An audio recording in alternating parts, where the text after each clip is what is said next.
Hey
y'all, what's up? You already know how we do it.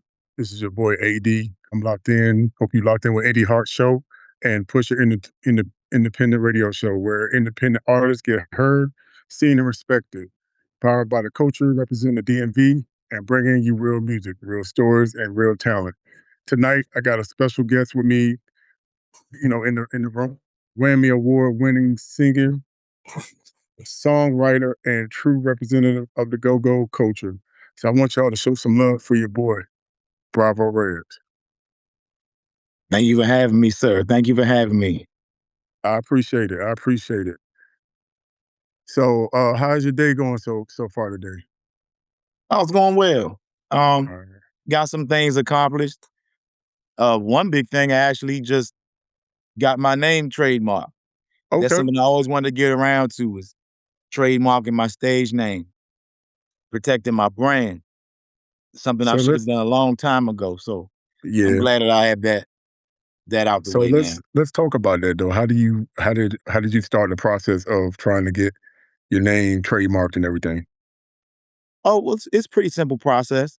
I just go on the patent trademark office website, and you just run a database search to the brand or the trademark that you want to create.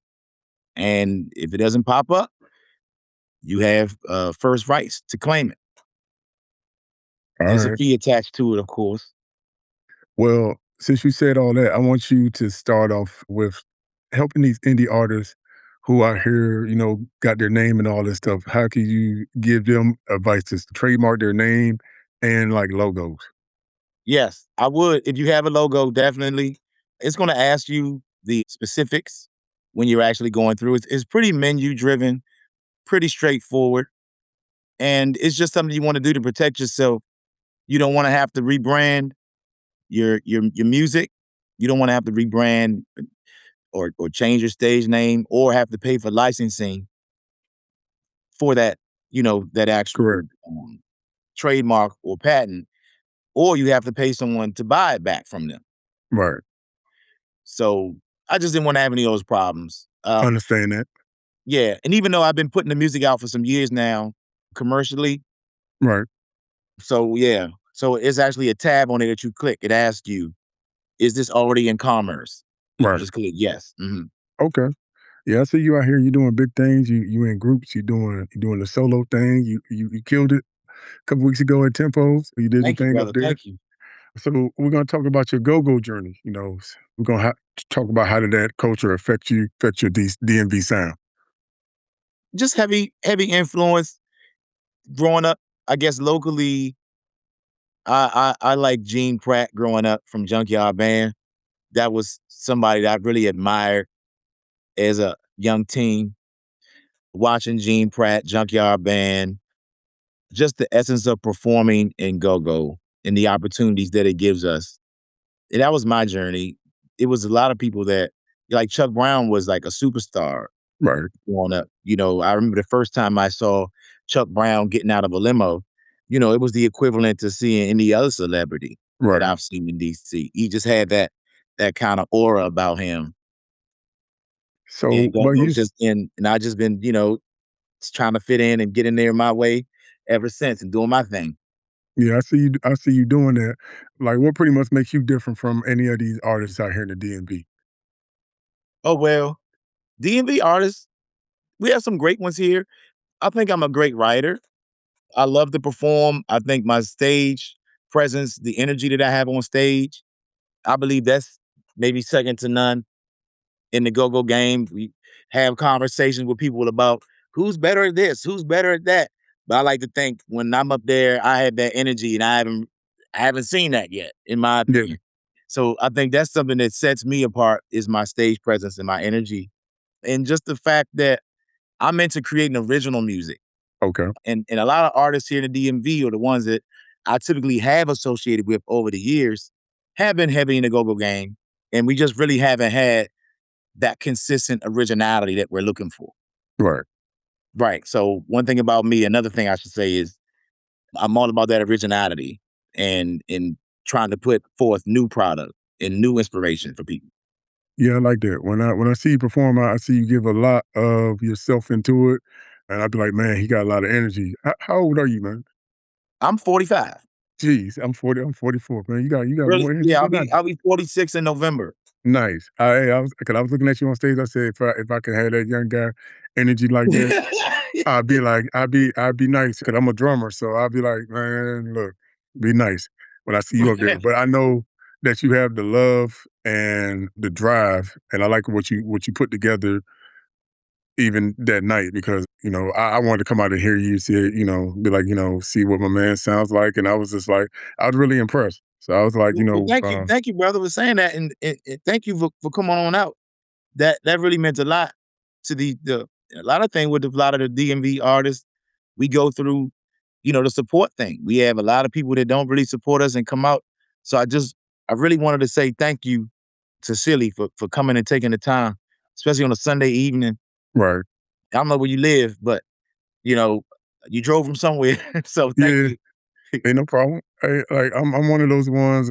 Like I do what I do is because I want the indie artists to get the spotlight. Sometimes they working hard. Some of them are full-time musicians, so they like, they out here every day. So it's like when I see artists that's really trying to do it, this is why I pretty much had a platform to just give the indie artists a chance to let people know who they are. Because sometimes there's a lot of stereotype, typical stuff in the game where people think, oh well. But then when I had these interviews, I'm like, yo, the music is like okay, but like the person I'm getting that they just chill vibe person. So that's pretty much so what I pretty much do, and that's like I said, I support you and the indie artists that's out here trying to do because a lot of people ain't doing it the right way. Thank you. Thank So you. We'll continue on, man. We're gonna continue. looking forward to what you got coming up. So we're gonna talk about how did you get introduced to the go-go scene? Oh, I guess just being around and just hearing it in DC, just being from DC. My first band that I played in was a youthful band. I probably was 12 years old. I played drums and I was getting into it from then. It just band after band after band. Got into college, started really writing raps, getting serious about rapping. And I came home and realized that, singing was a blade that I needed to sharpen as well. Right, So I started doing that. And then I realized once I was like, early 20s, I started getting opportunities in go-go bands because the singer was more sought after than right, rapper. So that was probably the first way I got into the go-go game. And just getting from band to band and meeting people as I went around town. The Jogo project I was in 3 years ago, that okay, was so I could say probably 2 bands of note that I could say they changed me as an artist. right, Prop Utensils featuring Jazz Funk and the Jogo project. Prop Utensils was classic go-go. it made me a little more disciplined than I was. Right. I learned in that band there were more intricacies to the stage than meets the eye for preparation and just how you carry yourself as a professional musician. That band was a lot of great examples that I could learn from in proper utensils. A lot Right. of great vets that had many years on stages before I joined the band. The Jogo Project introduced me to a different realm of musicians that I didn't know here in the DMV, being as though most of the guys in that group made their bones outside of go-go. So that gave me an opportunity to perform, and it challenged me in other ways as well to step my game up. Once I got over there, and I really felt like I grew a lot when I was with Jogo, for sure. And that was 2 years there, and that was 3 years ago. So now we end up winning that award Yeah. for the song that we recorded. We had no idea that it would win an award. So it's a great Right. thing. So it's just another testament to Jogo Project. So shout out to the Jogo Project. Shout out Shout out, to y'all. So since having you on here, I want to know, how did you feel? Because I know it's a lot of artists that was on Whammies that was trying to, get it. And how did you feel like just coming down the process and then being at the point that, hey, y'all won? I'm sorry, could you just clarify a little bit more just so I can. How did you feel when you doing the process of announcing the Whammy Awards winner selections? How did you feel to the point when you found out that you was a winner? Oh, I was delighted and I was and actually I didn't even know about the Whammy Awards until I joined the Jogo Project Right. because the Jogo Project, they've won multiple Whammy Awards. So this is just something else on the shelf for that band, right? Right. But I definitely I was surprised, but we had Greg Boyer on the record, who's a great vet, and Greg Boyer's resume is unbelievable with Prince and Chuck Brown Band, Maceo, currently in Parliament Funkadelic with George Clinton. Hmm. So I mean, he's like the trombone captain around here, as far as I'm concerned. Right. And that solo he put on the song was dynamite, and it was a great process just to win with someone as respected as Greg Boyer and Elijah, Jamal Balbec, and the rest of the Jogo Project as well. We all put hard work into the song, maybe 10 of us, to put that record together. Right. And I know they're all great. And we're gonna play a show on August 26th at Ronald Reagan Plaza. Okay. We're gonna be down there. We're gonna perform the song. But it's a great process, even with the go-go categories that I was nominated for. Now, Adrian, I'm gonna tell you the truth. We were a little disappointed, or that's a strong word, surprised that with what we have going on right now with go-go, and we're fighting to get go recognized as its own individual genre, Right. in a cover song won at the Whammies for the go-go category, and some of us were kind of disappointed because we felt like, I hate to say disappointed, but I guess that's what it was, right? Yeah.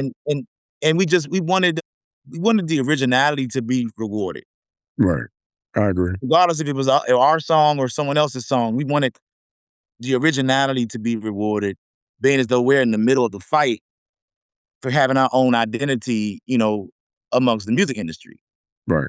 So those are still like the little small battles we're fighting, and I'm glad to get the award. I've never really, be honest with you, Adrian, someone who's I'm not into the popularity thing and the names and all that kind of stuff, and I guess that's maybe why the blessing may have come my way, because Yeah. maybe I'm not seeking out for these things. Facts. And they just kind of fall in your lap. So I just try to do everything every day, bro. I do something for my musical career, right? Something. If it's writing, if it's recording, if it's, like I said, something administrative, right? Like I said at the beginning of the interview. This is what it's going to take for indie artists. You just got to chop, chop, chop, chop, and and that's what I do. You know. So, yeah, because you said a lot, and that any artist need to definitely hear. I have a question for the ones who see you out there performing, and they're like, "Yo," they go and they check and they say, "Well, we got the same music. How he getting shows, how he getting gigs, and all this stuff." Like, what advice would you give them to like get on their own alignment and path? I just think it's about professional presentation. Gentleman named Brian Lanier, great saxophonist here from the DMV. I used to sing in his band. And one day he was telling me, throughout this journey, you're going to see a lot of people who get opportunities, who you're going to see that aren't as talented as you. Their show doesn't have as much flair. And he said it's just the way it goes. But he said a lot of times those people present themselves in a professional manner. They have their business set up. And sometimes that's all it takes. Like, I just give, for the people that may be listening, I'll give a quick example, right? Let's say you have places that already have budgets to book artists. Right. Okay. So a lot of times these curators or people in charge of these music festivals or whatever events, they may not care who's performing except for maybe their headliners. Right. So they have a budget that they have to fill the stage with someone. And they're gonna look for people that have their business set up. They're gonna look for people that has a tax ID number. Like, I don't know if you heard about the opportunity that a plug-in band got at the Redskins Stadium. Yeah. Okay, so that's just from having your business set up, from being ready to go and just being professional, having a nice band photo, having a nice EPK package. And these are the things that'll get you in places. And talent, a lot of times, talent's assumed. Yeah. When they see the pictures, they see this, and they read the bio. Talent's assumed and stuff. And if you're no good, they're not going to find out till the show. They still got to cut the check at that point. So, Yeah. so just to Right all the about indie that. artists out there, while you're getting better, right? Just work on getting your business set up and present yourself properly to get some gigs. You know, and that's the way I would position myself for up and coming, like a new indie artist. Yeah. Like, I have a manager now. I have Renee McNeil that manages me now. Right. So I'm in a little different situation now when you have someone representing for you and you actually have them soliciting Right. gigs for you. So, I still do it on my own a little bit now, but I can just focus now on the music, Yeah. focus on the product, the best product that I can be for her to go push it for me. Yeah. Yeah. I know a lot of indie people may not have a manager, but I would suggest it just to have your business set up the proper way. For instance, you want to look as professional as possible. Like, for instance, you're not going to call and book Drake and you're going to pick the phone up, yo, it's Drake, yo. Nah. Yeah. Oh, you know what I'm saying? You call Chris Right. Brown. Yo, it's Chris. What's up? Yeah, I'll do this. You know what I'm saying? So you're going to call somebody. And when you book Bravo Reds, I want you to call somebody too. Yeah. Is that so bad? Now, so because I like to ask the artist this when you say that, and how do you feel like maybe somebody you fool with that was like, hey, Bravo, he liked that. Now he want a whammy. He got some songs out, and they're like, man, what you think of him now? Like, oh, I don't like the song, but he liked the song, but they liked the song at first. Like, how do you feel when you get like stuff like that from people that might be the Debbie Downers or the haters? I don't feel like I've been particularly liked throughout the process anyway. Yeah. No, I really, so I've always been a bit of a renegade, of a rebel in go-go, if you will. I think Got a you. lot of people kind of chose to kind of keep distance from me, and they know what they've heard is probably true.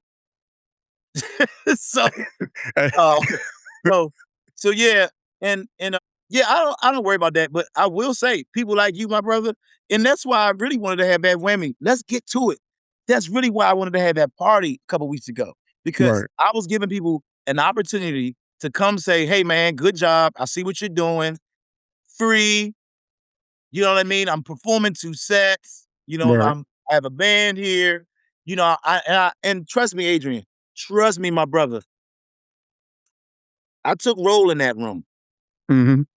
Do you remember that one point in the show I said, everybody who matters is in this room right now? Yeah. I meant that. When you said that, I meant I that start because laughing to myself. yeah, I meant that because I see all of these likes and things and shares and all of this and comments. Right. Oh, dude, this and none of y'all at the gig. But everyone wants That's to feel like nothing. they're part of it. on Facebook, on the Right. scroll. Everyone wants to like it. And I tell you like this. When we won the Whammy, so many people was liking it. I think some folks had to like it because they knew they was on the outside and it was showing that they were the only ones that wasn't like participating. So some people probably liked it and didn't even want to, brother. You got people like that too. Here's my rule: 50% watching, 40% hating, 10% supporting. I like that. I'm gonna have to use that one. Definitely, That's what's definitely. going on. Well, that's what's going on with me.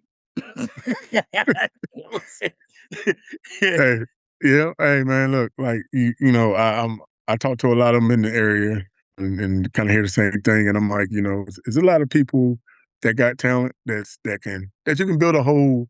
I look at the DMV, we got a lot of artists that we can build something like real serious Mhm. and do something crazy. But I don't like you because you did something. So I didn't get 10 Ks on Spotify, so I'm mad at you because I don't even think your song was that good no way. You might have Right. AI'd that joint. And let's be honest, right? Even if you don't think it's good, let's just say for the go-go world real quick, because Right, this year R&B, I'm going in with some songs with Ali the Great. He wrote some nice pieces for me. I'm getting ready to drop. He was nominated for R&B Album of the Year at the Whammies. He was a finalist there. Okay, so we're going in the R&B range, but if we go to go-go right now, we need to all just be supporting just to support because we need to get to the table. So if it's Go Go Bill, our song, right? If it's Scooby song, that song, right? It's Go Go. It's original, right. right? We need that to cook. We need to pass that around and we need to support it. Even though Yeah, it may not be your cup of tea. Of course it's not gonna be everyone's cup of tea. yeah, That's why the different genres of music and different artists. But we need to get to the table first. And yeah, until I we get to agree. the table, we have to support each other. We can't do this pulling down thing. And we're singing, Adrian, the songs are 30 years old, bro. We had to I'm talk telling about you, that man, on another. the songs are 30 and Oh, 40 I agree. years old, bro. You see what I'm saying? And in the cover songs, we gotta get out of that. All the hits are covers. Most of So, the hits are covers. so I'm gonna ask you a question. When these guys are when these artists are doing these covers, Mhm. why don't they pull a couple of these young dudes up there to start smacking for them, and then what? I don't know if that'll work, but you get these young dudes up there, they start smacking with you, and then I'm gonna show you this thing I have for you. It's called the No Cover Song Coalition. okay, We're starting a real coalition. Me and Ali the Great. all right, I'm gonna show you. Here's the. We have a coat of arms. I'm gonna show you the joint.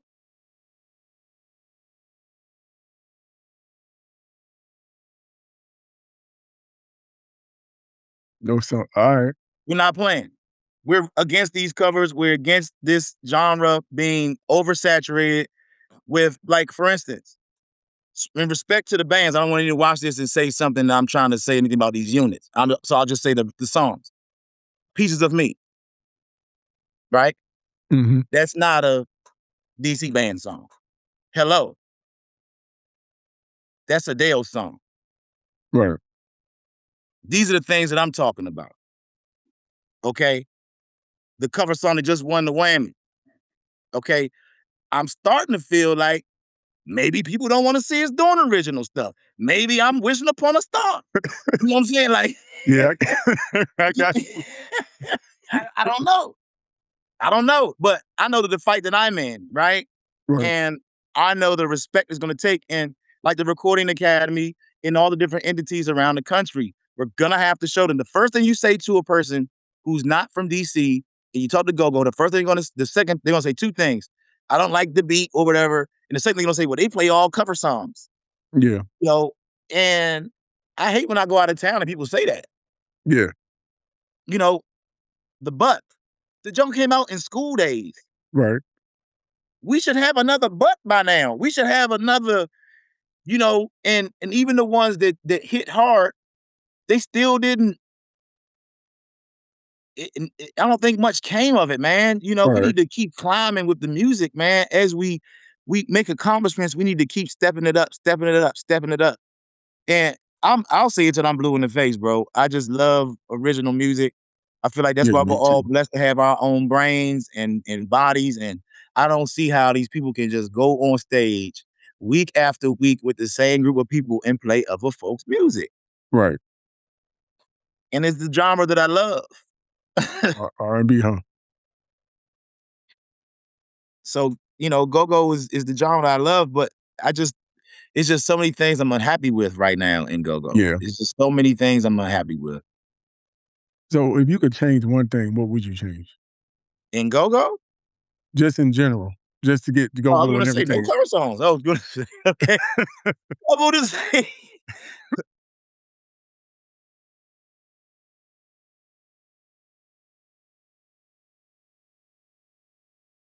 I think I would make the bands play more music.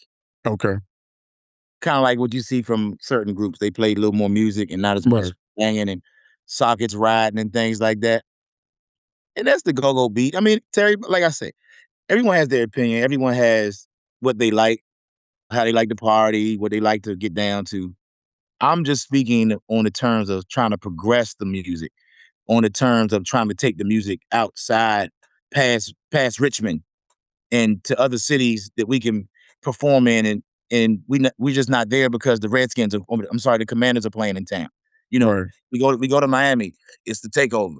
We go to Atlanta, the Commanders are playing the Falcons.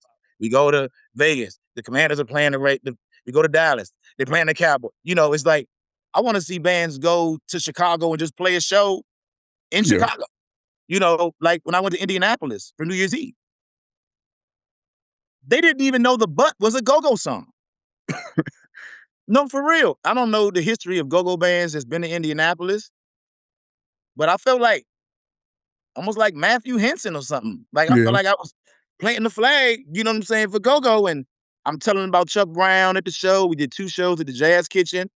I'm playing the butt, and after the song ended, I said, "This is a go-go song." And people came Right. after the show saying, "Wow, all these years, I didn't know that that's what go-go's considered."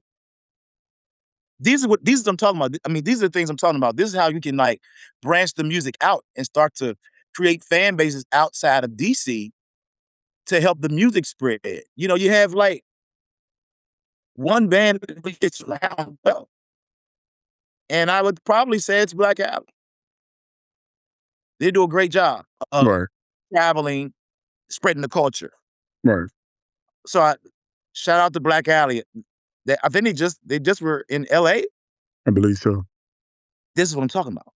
See, that's what I'm talking about. How many shows can I play at Fast Eddie's? Shout out to Fast Eddie's, but I just I'm sorry, Adrian. I just want more. I got you. I got you. I feel you. Yeah. I'm a drummer. Sometimes I walk into churches and stuff, and I was like, equipment don't look right. Kind of throws you off. Now you go somewhere they got the bells and whistles. You like, all right, yeah, I'm about to, about to make some noise on this joint. I So want more. Bro, I right, performed at Anthem and Hamilton, like all the best venues in the area. You know what I mean? So I just want more. I want more of that. I want more of that. I want more of the national exposure, like the way that Wale was taking UCB with him right, on the road a lot to do to play as his back band. He was helping expose the culture. He did his part. right, I just want to do my part, but I want to be an ambassador for go-go. I don't want to be a local hero. I'm not satisfied with everybody knowing who I am in Iverson Mo. You know what I'm saying? I want you know what I'm saying? So I, I got you. yeah, my dude. I'm sorry myself, you know what I'm saying? I'm kind of, Hey man, look, this how we I don't have no restrictions, So we just chopping it up. yeah. You don't pretty much we just talking. I just keep a script to keep it on time, but sometimes I deviate from this and we just have like a grown up convo. So I got what you talking about. I'm a musician. I've seen it. I manage people. And like I always tell them, even with their music, stop putting music out and you don't copyright. Cause some artist hears it, hashtag it might be a band hears it, and then they like, oh, Then you like, man, that's my song. And I was like, you can't do nothing there. Yep, yep. Well, yeah, all my stuff is covered. I cover everything. Oh, I know you That's do, man. yeah, definitely. I mean, you'd be surprised how many people don't know the law and don't know the rules. I used to think this process called a poor man's copyright was violent. It was called a poor man. You would mail yourself the CD Yeah, and keep it sealed with the postmark. And the theory was if you ever had to open it in court, it would prove that you had this intellectual property before Party B or whoever, right? right. And that's not valid. But just learning the game. So yeah, I cover my stuff. And like I said, with the stage name, that's big too. Yeah, yeah. So The I whole see also process. Just that being you in business for yourself, you have to teach yourself. right. So you're doing a lot out there, and I'm glad that you came through to give these indie artists some help out here because there's a lot of good ones. I even run into some that's like people not hearing my music. I'm like, you gotta post. I also need you to send me your music so I can push on my show as well too. So yeah. All right. All right. Good to go. Yeah. So you keep doing your thing. We're gonna talk about. I'm actually like one more question. I'm gonna give you a rapid fire, and then we're gonna let you do your shout outs and where they can find your music and your next projects. All right. So tell us about your growing up, like you're growing up in the DMV and being in the church playing to get to the point that where you're at now. Well, I grew up in PG County and I got back from college, played sports, really heavily involved in sports. I played ball, football, ran track in college. Got back, started really getting into the music more then, as far as serious. My buddy Quick, Kenny Gross, Quickfoot drummer. Hmm. He's somebody that's helped me tremendously throughout my musical career with just introductions to people, references. He's been someone that's really helped me. And once I expressed, that I was really trying to get into the game, he helped me out, and I kind of just took it from there and used my opportunities for myself and just kept working, man. Just kept working, calling people, getting rejected, auditioning, getting gigs, getting booked for things, just staying active and Yeah. being there for everything. But so I like to ask you like from you coming from the bottom coming up, what keeps you humble in the game that like not to make it like you overcame, but you still got some growing and some moves to make. I think you just said it right there, brother. Just knowing that I have a ways to go. There's hurdles that I've crossed, but there's a lot more that I want to cross. Right. And I want to go a lot further than where I am. So that right there keeps me humble, where I really, even with this award, and I know a lot of my friends and family and people are excited for me. And that's what you want. But honestly, I don't feel any different. I know the artist that I was, I know the work that I put in, I know what I still want, and I haven't gotten that yet. So that's what keeps me is that I'm still hungry, bro. Yeah, I like that, and I can see that in your performance. Like people miss out on good opportunities because a lot of people would have loved pretty much what they saw you do. Thank you, man. Thank you. I saw you rap. I saw you do your moves, your signature moves. I saw you jump off the keyboard on the congos to the drum. You did a couple flips. I was like, okay, this man, all right, okay. He got my money. I come back to a show. I feel Um, you. Thank you, bro. hey, no problem, man. What would be your dream collab if you could collab with anybody? Well, MJ is deceased. I would like, I would like, I would probably say that Bruno Mars, Anderson Paak thing they have going. Yeah, I like that vibe over there right now. yeah, I feel you. I can see that. Studio or stage? Stage. Why? I do it for the energy release to get the stress from me out of my body to help the people in the crowd that need to feel Right. something, to see something. The studio is different kind of animal, different type of stamina, endurance you need for studio sessions for good recordings. Right. I've heard like the Love King. We all know who the Love King is, right? Without me saying his name, right? Local singer, big time Yes. singer, the Love King, right? He may go and do a single. They may be in there 19 hours. You see what I mean? Right. 19 hours doing that record. Ad libs, vocals, everything. Come out, they eating, they showering, everything in the studio. They come out. So that's a lot different from going to a gig doing 2 45-minute sets. You know what I mean? Right. Different type of animal, and takes a lot more mental focus in the studio, and it takes more polish as an artist. I see a lot of stage singers kind of hide behind the music, and they kind of hide behind the ambience of the big band thing. Right. That's studio, baby. It's just you and that mic and there, you know. So that's the place to separate the men from the boys. That's where you really, Facts. and I think everyone needs to start recording and Yeah. learning your studio etiquette and just getting your chops up. I definitely agree because sometimes people, I don't know, you be in at shows and sometimes you sitting there, you listening, you're like, missed that lick. And then they Mhm. keep missing that lick. And you're like, man, and like, and I'm like, like my whole thing is rehearse the music, know the music, don't embarrass yourself or nobody else. Do we have Uh, to say that part? Do we have to say that rehearsal? Well, let's say it from the beginning. Practice is for what you don't know. Rehearsals for what Rehearsal, you do know. Be surprised who doesn't know that basic concept. yeah, hey, true. Pull up the YouTube real quick. I've been in so many practices. Pull up the YouTube real quick. Let me hear that jump.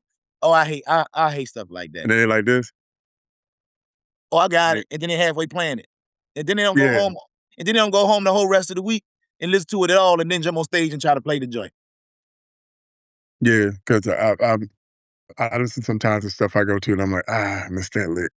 Hmm. It's, or they missed that, whatever. I'm like, this, like, but I know like you a humble dude, and there's a lot of people out here that think they above and they think they out here on top more than other people is, and you know people like, hey, I got receipts too. That nah, they ain't where they at. Mm, So it's like I mm, see how you just like you move and looking at you for real. More people should move like that and just be like, hey, you post something every once in a while. Hey, I want a whammy. They like, oh, you want a whammy? And mm, I feel it by looking at the post like, yo, they like, hold on, he want a whammy? mm, How we ain't know about that? You weren't supposed to know. It's people like I've met people that people were like, oh, I didn't know you knew him. I said I wasn't supposed to tell you, I mean, because it's not about me. It's just about the process. Because even like with these interviews, and I tell everybody, even you, like I thank you for the accolades and appreciating what I've done. But I'm like I'm one of those guys. If I come to your show, hey, I'm you know I'm good. You know what I'm saying? I'm just doing what I was chosen to do because right. it's a lot I realize is a lot of indie artists in the area and other places don't get what they need. And so to see people out here that because you don't even have to even give good advice, but you are trying to help others out there. So I commend that. But it's just different era out here now. So, It but is. I just say just keep It's doing it the me right way, first. It was me too. Now it's me first. right? Yeah. It's the me. So It's the me first movement. yeah, but when we get past that part, I guess we'll make hits and do things. Because I look at overseas, we big over there. They love Shout it. out So shout out to Felice Tillman that's over in Panama with a sold out show. And pretty much we've talked on a prior interview and I asked her the question of, hey, is the music received here differently than it is overseas? Want to see if you can shed some light on that as well too. Well, I've never played the go-go overseas, but I have seen videos of my music being played overseas. So Go-Go Seiko, shout out to that good sister. She's over there in Tokyo. She just got Go-Go Dancer of the Year at the Go-Go Awards. Now, she came to the house back in the summer, and we hung out. She's a good friend now, and she sent me videos of her DJ show. She DJs once a week and Right. plays all go-go in Tokyo. And she actually puts the list on the chalkboard of all the songs that she's playing for everyone to go and check them out, or they'll know what they're listening to as she spins each song. She puts the song on the chalkboard, puts it in front of the Right. DJ booth. So that was a great feeling. Just when she sent me that inbox and seeing all those people dance to the song that my cousin Slow Mo created, that was a big one, man. Like, I'll be honest, that is it's like certain things through the indie journey where, like, soon as you feel like a little down or you feel a little uncertain of yourself, something happens to kind of make you get back up to speed, to kind of get Yeah. back on your grind. Like, you get a little sign to say, man, keep up, keep it up, keep it up, keep it up, Right. you know? And that was one of those times for me when I saw that video in Japan. That was one of the times I said, man, you need to keep going, bro. You need to just Yeah. keep going and things will happen in due time. All right, man. Like, I really appreciate your time. We're gonna have to do this again. So we're gonna let people know, or let your, I'm not gonna say fans, supporters know where they can find you at, your social media handles, and where can they find your music at. Okay, well, my music is available everywhere, digitally, worldwide, all platforms. Getting ready to start a new single, like I said earlier, with Ali the Great, new R&B song. Like this year, I'm pivoting into more of the R&B, wanting to bulk that side of my catalog up a little bit. I always can put a pocket or a socket beat behind those and Right. play them to go-go, but I have to start building this catalog Right. outside of go-go. And that's the plan for this year, brother. That's the plan. All right. We looking forward to music, any projects that you're working on. Again, where you say you're gonna be where in August? August is going to be at Ronald Reagan Plaza with the Right. Jogo Project. Okay. So I want y'all to show up out there as well. Give my man some love. And this honestly was a good interview with a real artist. And this is what, real artistry looks like, from the church roots to the go-go stage to the theaters and beyond. So big shout out to my homeboy Bravo Reds for pulling up and blessing the platform. I want you to make sure y'all stream his music in all platforms right now. Don't play. He just, man, got some good music out here. This is your boy AD from Indie Heart Pusher Independent Radio Show, the dope host, the dope music, and the dope interviews. We out. Peace. I appreciate you, man. Thank you, brother. Thank you. Uh, Be in touch. Thank you. All All right. right.